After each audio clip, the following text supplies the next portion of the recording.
Hello, my name is Samantha. I make ASMR, and tonight we are going to be talking about AEW Dynamite from June 15th, 2022, Road Rager. So, if you haven't seen one of these before,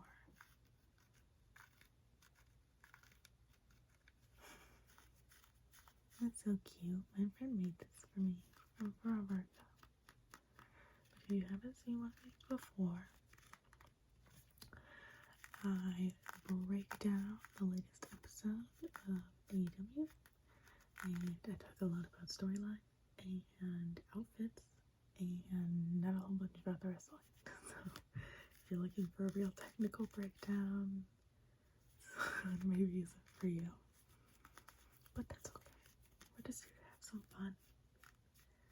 Have some relaxation, hopefully.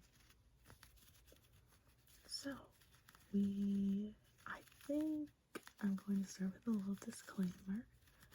I think that a lot of people didn't like this episode, which is totally fine. We're all entitled to our opinions. I don't think that I will ever dislike an episode, because honestly, if one good thing happens that I'm really excited about, it's all that needs to happen. It's hasn't become that serious for me, you know? There were some things that I didn't like in the episode. I'm sure that we'll talk about that. But overall, this is gonna have a pretty positive feel besides those parts that I really didn't like. So, that's a little disclaimer out of the way. So we start with Chris Jericho and Ortiz hair versus hair match. So, my guess was wrong for how this is going to come out. You know, whoops.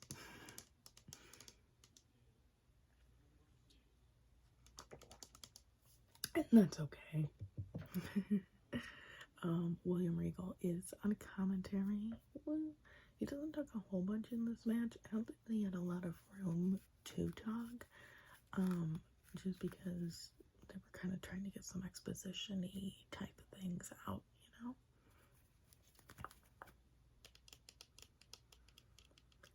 know? So Jericho comes out. I actually liked his jacket.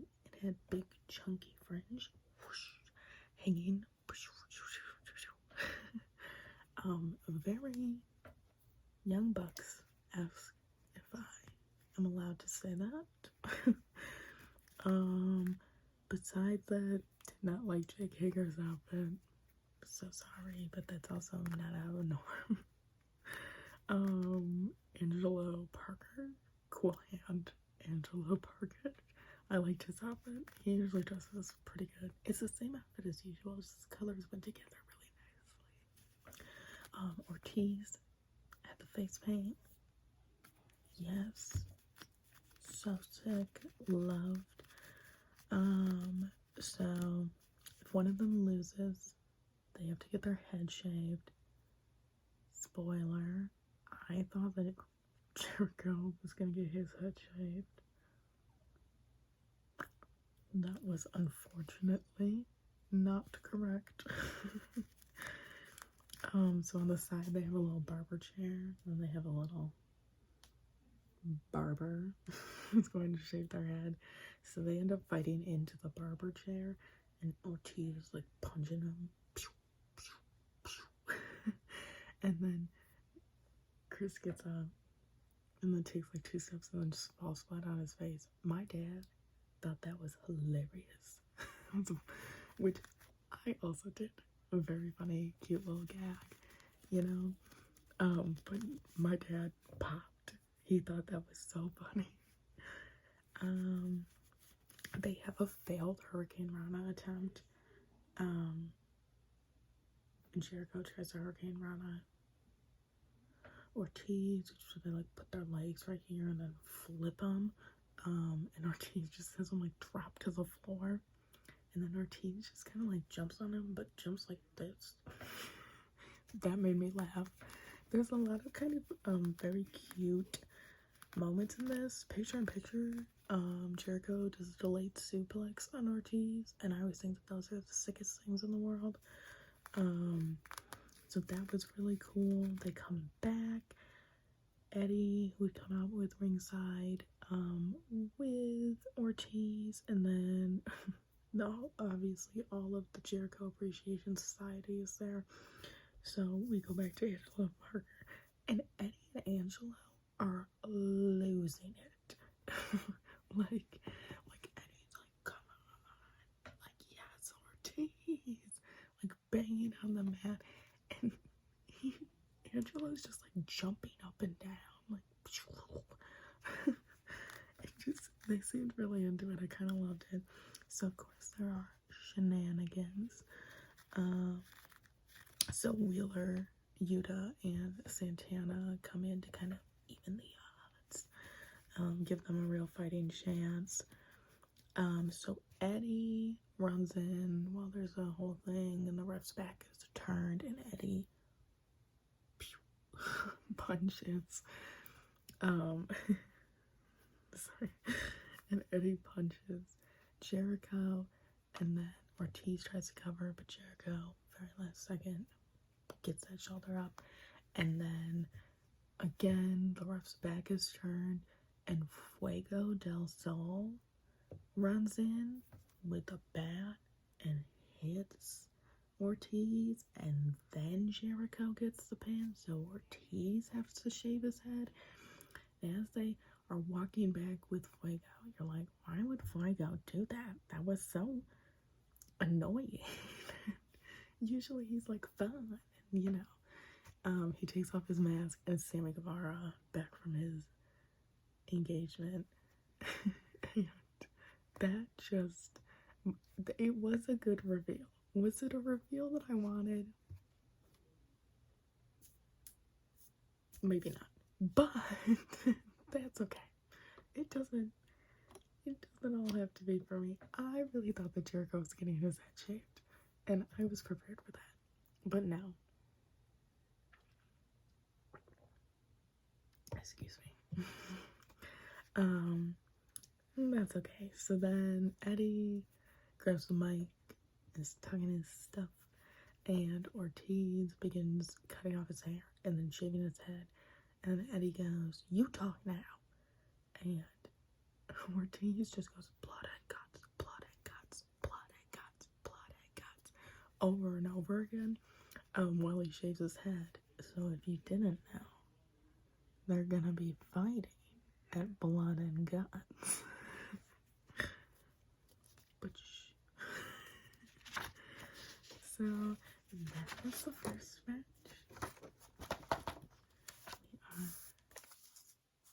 We are doing my notes. I have a lot of notes for this show.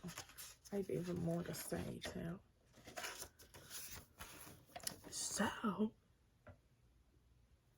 then we get Wardlow. So a backstory. Wardlow got a class action lawsuit filed against him by the security guards that he beat up, and they said you can either face me in a court of law or you can face us 20-1. And Wardlow says the second. They do a People's Court parody intro for this match. Well done. If there is one thing about me, I love a court show. And you may be like, sure, Sam. No. I watch Judge Judy every day. Every day. I watch an hour of Judge Judy. Except for, I think, Saturdays. Saturdays or Sundays, she doesn't come on. I watch it on tape. I record it on my DVR. And then I watch it every day. No lie. People's Court comes on at 1, Hot Bench comes on at 2, 3 Judge Mathis comes on, and 4 o'clock Judge Judy comes on. So this is the biggest pop they will ever get from me, unless of course the Golden Lovers get back together at Forbidden Door. But this was loved it. Loved it. It was truly astounding. So I loved it. This match goes exactly how you would expect. Whatever you were thinking Wardlow does to beat up these poor security people, he does. You are so right. He beats them up. He powerbombs them all. He stacks them up like cornwood. And then he wins. So then he's about to powerbomb Mark Sterling. And you hear Dan Lambert's voice from the rafters. He's up there with Scorpio Sky King. And he says, I'm gonna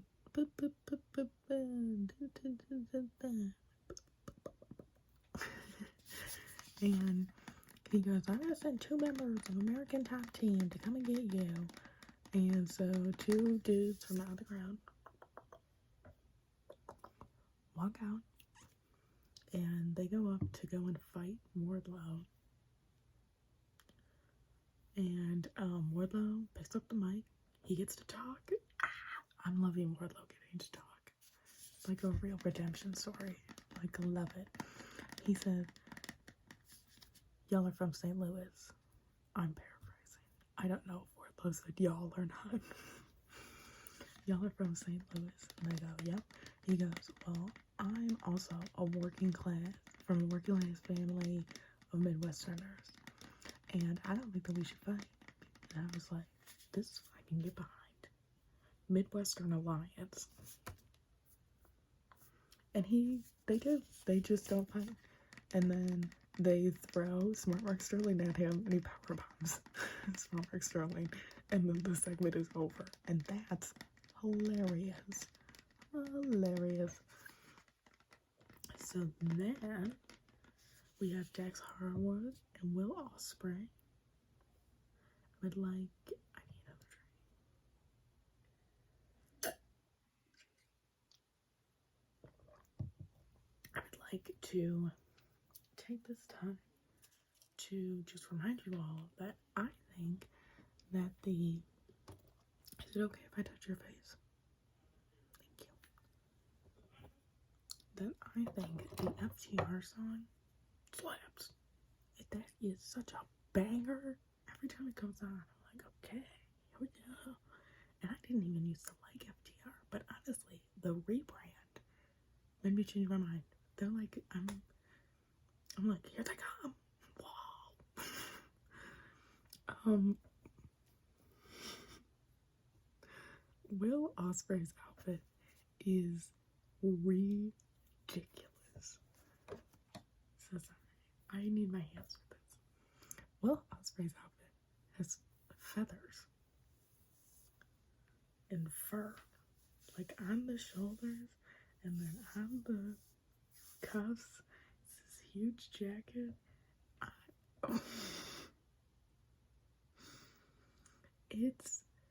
It's too Versace for him to pull off. That might be controversial, but who? Boy, oh my goodness, that is just something else.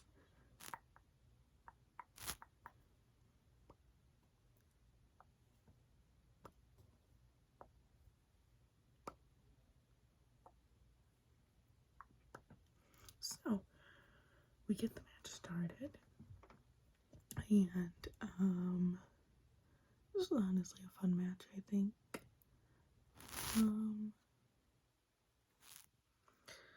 Jax does, this is not at the beginning of the match. I just wasn't taking notes, you know? I'm very good at my hobbies.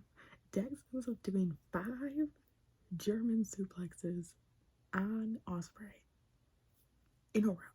He ends up doing like 6, like non-consecutively, but in a row. 5. This made myself really hard there. And they do these fun counters on counters, which I'm kind of loving. learned that I don't like them when they aren't executed well, but these were indeed executed well.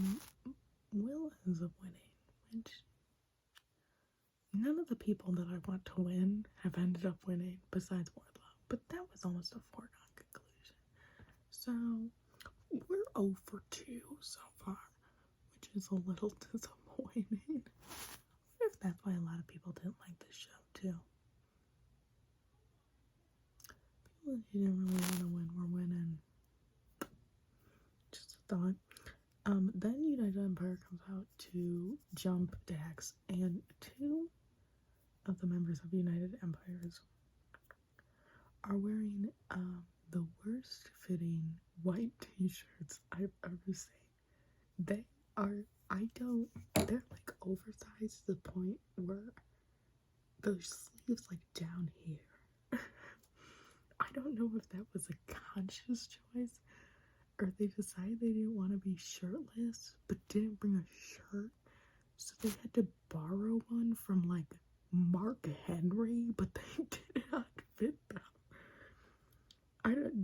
That's not a big deal. It was just one of those things that stood out to me where I'm like, did they mean to do that? So, don't quite know. But you know, sometimes things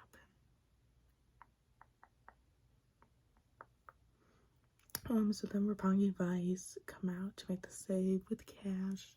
Very, very cute. And they're still not quite even in the odds, and then we hear the Pixies begin to play. It's Orange Cassidy. I don't know where Chuck was, but that's fine. He was not needed for this bit. He's always needed in my heart, though, so disappointing. So Orange Cassidy comes up. He didn't do that. Can you imagine if he did that? Gets in Will's face, and it is announced that they are going to fight at Forbidden Door, which I'm very excited about. For them to fight.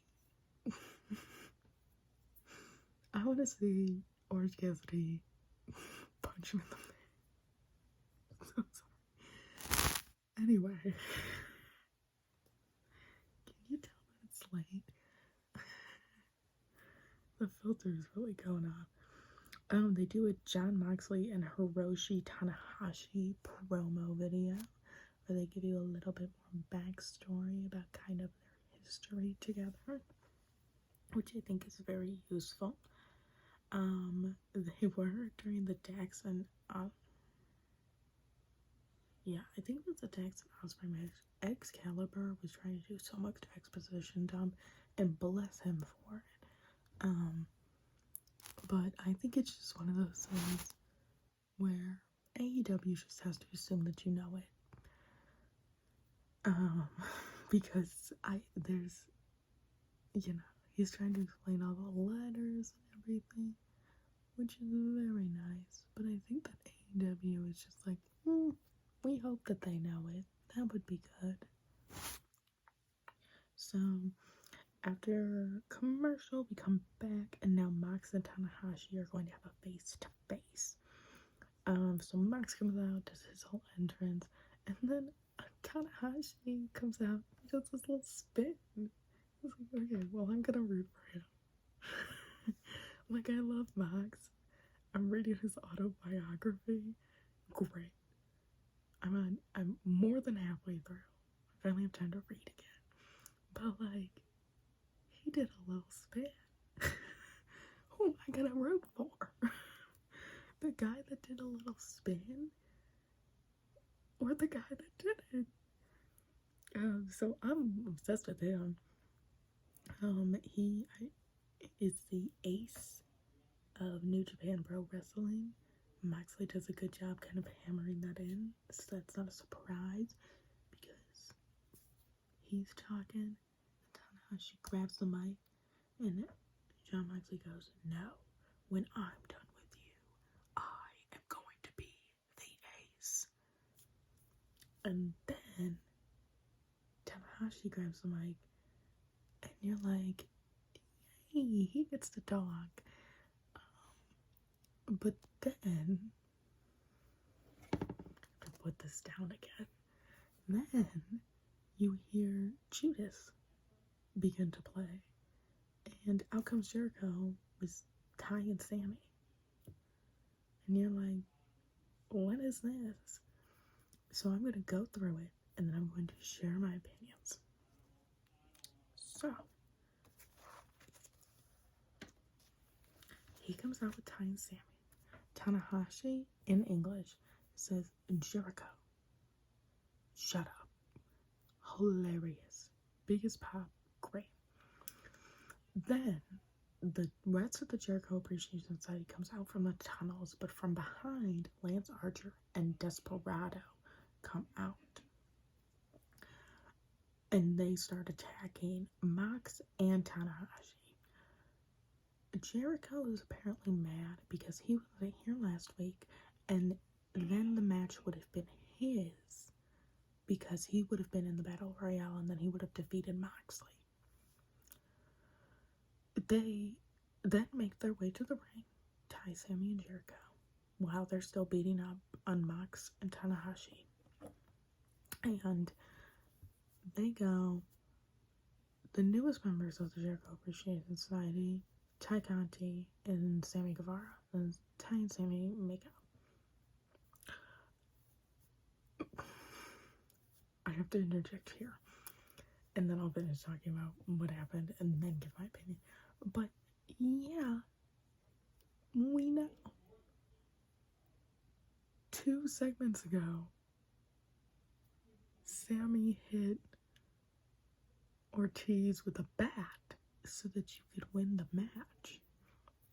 I actually don't really need that one spelled out for me. That just felt weird because it was like, yeah, and lately Ty's just been doing whatever Sammy does. So I kind of figured that she would be in the mix. So yeah,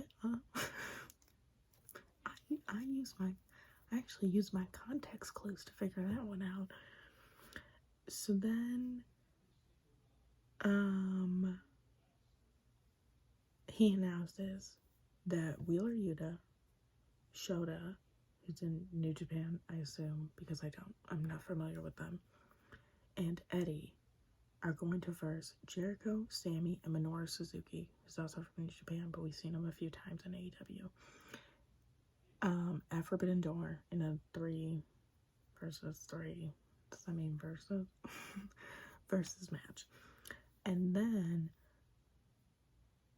Yuta, Santana, and Ortiz come, and Eddie make the save to then kind of even the odds. And then Tanahashi ends up getting the final blow, and then him and Mox square up again.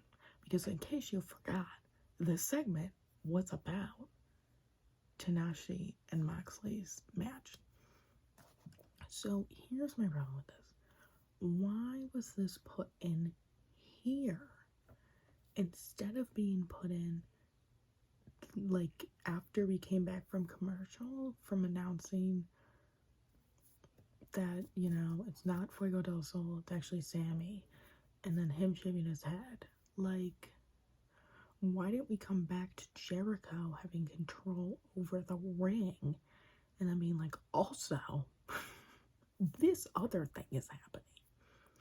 I get that the idea is that he's mad because he can't face for the world title. But that's already way too loose of a connection. To then end up fighting Yuta, Shota, and Eddie. Like, he already had beef with Eddie. So then he could just say, also, Minoru Suzuki wants to fight Shota. So Yuta is like, well, I guess I'll fight too. Like, it just wasn't set up super well, in my opinion, because I also don't understand in the way that, like, Not that Mox was getting heel heat, not that every match has to be heel versus face, but again, who am I going to root for? The guy that did a twirl on the way out, or the guy that's threatening him?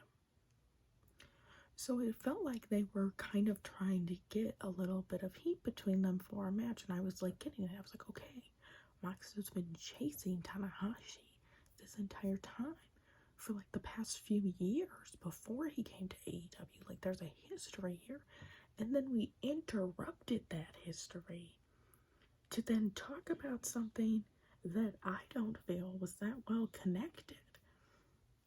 It just kind of, there was a lot of moving parts. I don't think it was anybody's fault, you know? Like, I don't, like, some people were like, it seemed like Jericho's forgetting the lines. Yeah, probably, because he had a lot of exposition to dump, which felt like it was really all put on him. Because it's not like anybody else was talking. It was just Jericho having to talk for like a few minutes.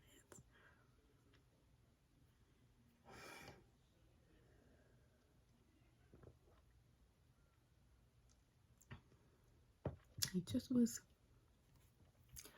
very odd. I just wasn't in love with the timing of it, or what. I didn't really get what it represented. No, it's just, that felt really flat for me.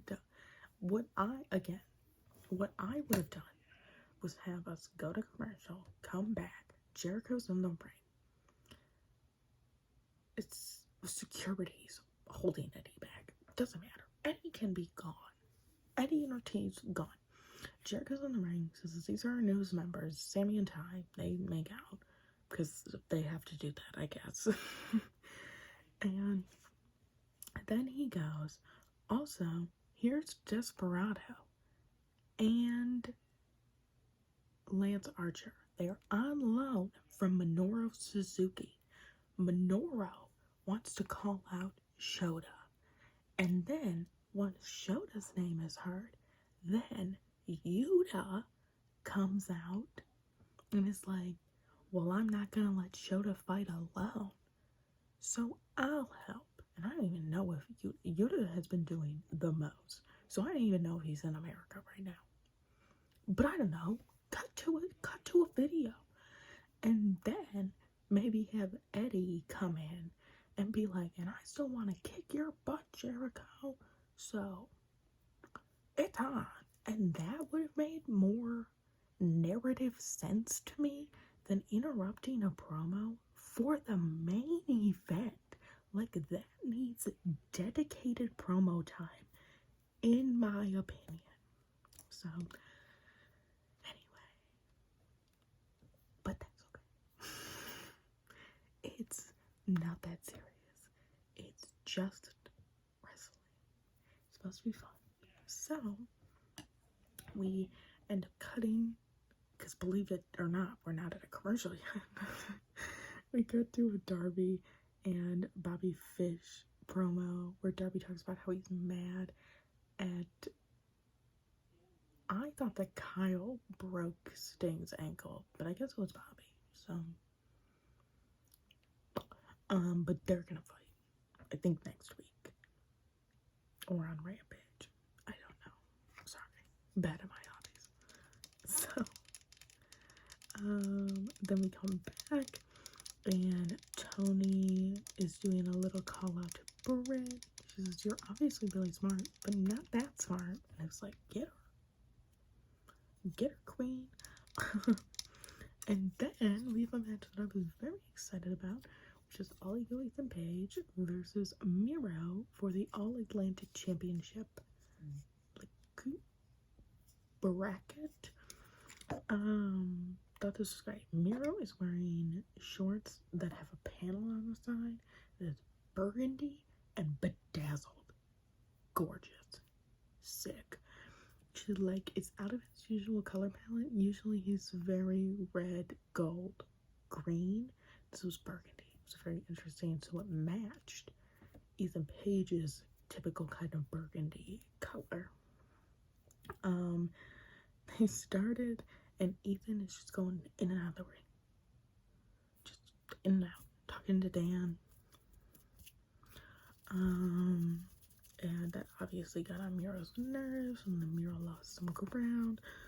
Miro does a leg lariat, which I didn't know was a thing, but he like dropped his leg, but also kicked him. It was sick. I loved it. Miro punches Dan, hits the game over, and Miro wins, which means that him and Pac are gonna face. I'm so excited. As you know, I love that triangle. Faves.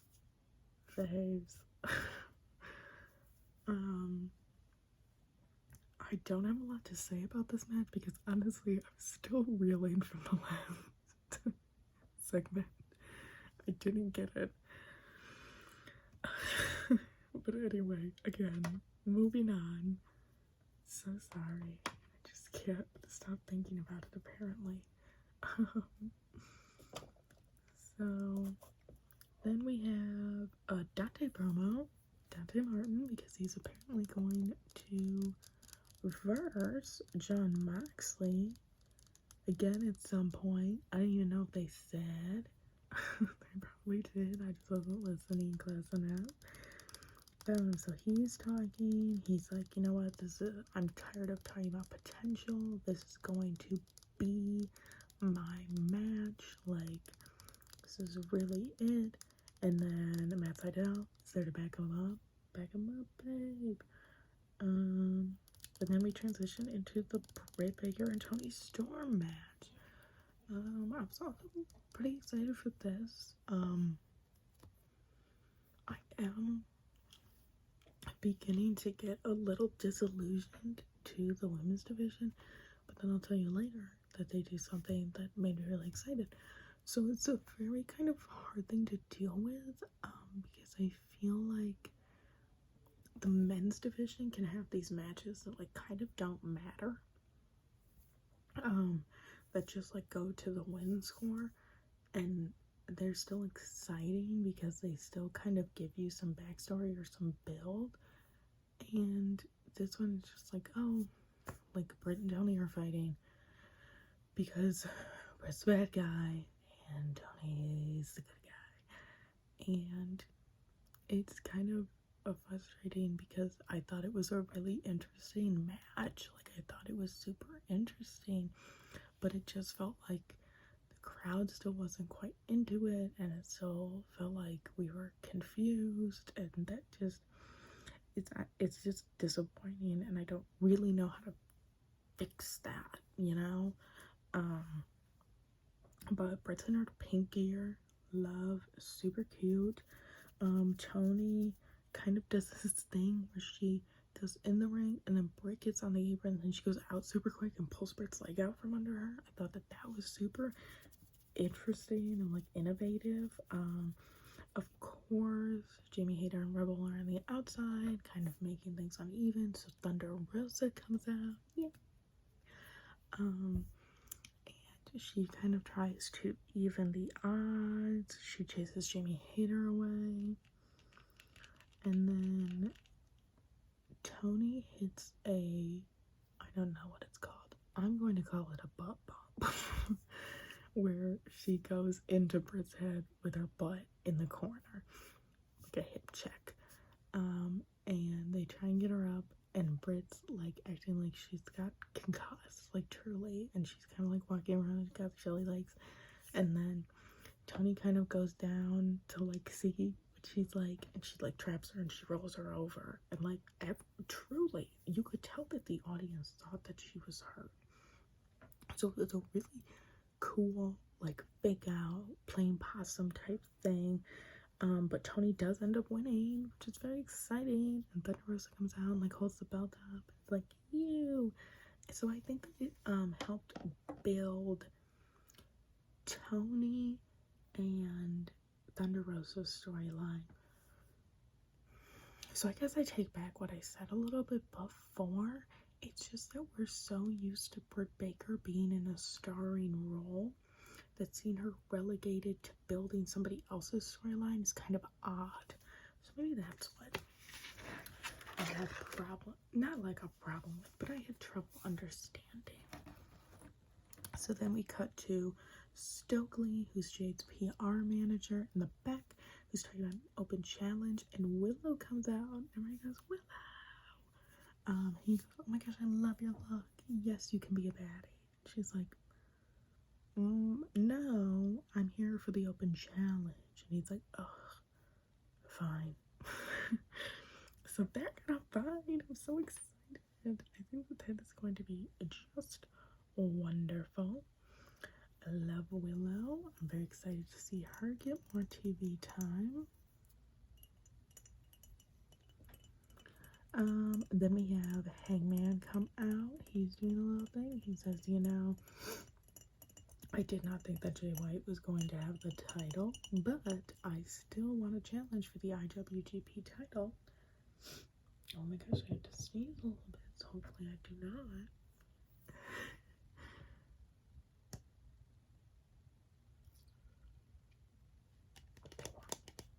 Hangman is wearing these great pants, where at first you're like, oh, they're just like black pants, but then he switches, and you're like, they're French black pants. So, love that. So as he says that he still wants to challenge, Adam Cole comes out. It's like, oh my gosh, how dare you? That was my Adam Cole impression. And then he goes, introducing Jay White, and he motions to the back, but nobody comes, and then you see sneaking up behind Adam.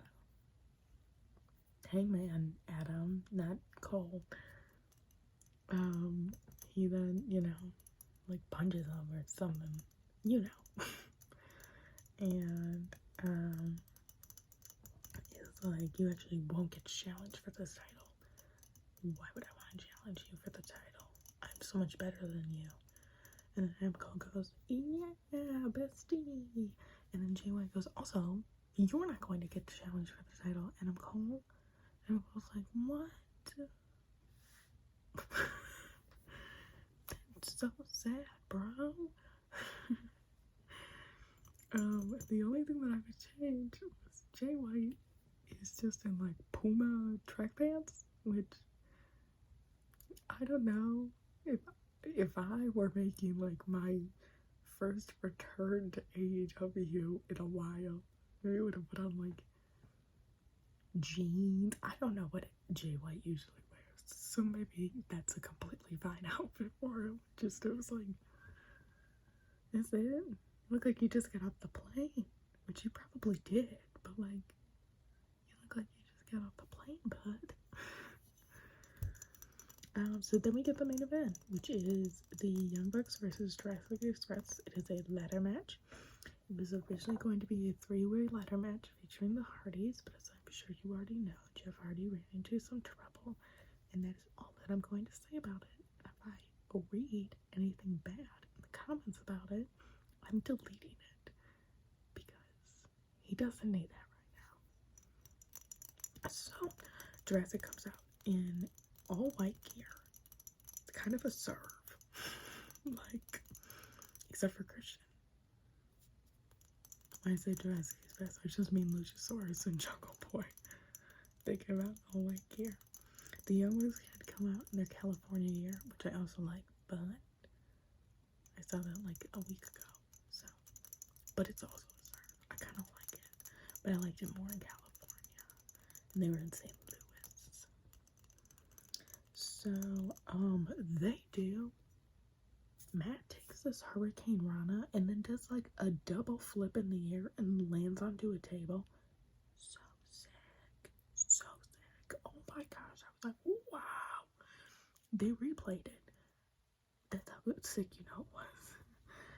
There is an intercepted super kick where like, I think Nick is trying to super kick them, and then like Luchasaurus like catches it and then throws it onto Matt. That was hilarious. Again, I think there were some really bright spots in the matches tonight, so I think that labeling it all as bad, I just wasn't on board with. I had a lot of fun. Luchasaurus starts climbing a ladder with Matt on his back throughout many points. They have Jungle Boy be like, oh my gosh, Jungle Boy's climbing the ladder. A ladder that is obviously not tall enough to reach the belts, which just made me laugh. They do a fake out where Matt and Nick are on two sides of one ladder and Jungle Boy's on this ladder right here, and they make the motion like it's gonna be for the BTE trigger, and then they just end up pushing the ladder over with them both on it. Such a fake out. It really got me because I was like, oh, BTE trigger. I was like, oh my gosh, how are they gonna do that on the ladder? Whoa. But then they do an actual BTE trigger on the ground later. Luchasaurus goes through 4 tables. 2 tables. 2 more stacked on top of those 2 tables. They push him on the ladder. He goes up. He jumps through 4 tables. That's so cool. And then you watch, and the Young Bucks start climbing their ladder. And they grab the belts, and you're like, oh my gosh, are they gonna win? They do. We have a title change. And you're like, and then Christian comes in, and for a second you're like, what's he gonna do? Like punch Jungle Boy? But then he starts helping Jungle Boy out of the ring, and you're like, okay. And then he brings him back into the ring and kill switches him. And then he puts his head on a steel chair and then hits him over the head with a steel chair in front of Jungle Boy's mom and sister. So Christian has officially turned on Jungle Boy and Luchasaurus, but specifically Jungle Boy. And I think that you can kind of tell that there's supposed to be another team in this, and that maybe the Hardys were supposed to partner up with Christian. Because again, like I think that it would have made, of course, more sense if instead of beating Jurassic Express, they simply had Jurassic Express distracted with the Hardys and were able to climb, because it was like, oh my gosh, are they gonna win? And then it was like, oh, yep, well, they're gonna win. So we end up like kind of a fun, mysterious now, like what's Christian gonna want? So overall, it wasn't my favorite, but I didn't hate it. I had a lot of fun watching it. I still yelled. Matches were great. I had a lot of fun, and I also just think that last week was honestly so good. Last week was just really, really good. There wasn't a lot to top it, I put these little pixels in my hair. You can't even see them. There they are. So, I hope that this video brought you some rest, some relaxation, and some tingles. I know that it was very not trigger heavy at all. It's just a lot of me talking. I just had a lot of thoughts to get out. But let me know what you thought of this week's episode. I know it was a little divisive, but I hope actually that you are asleep by now. So I will see you later.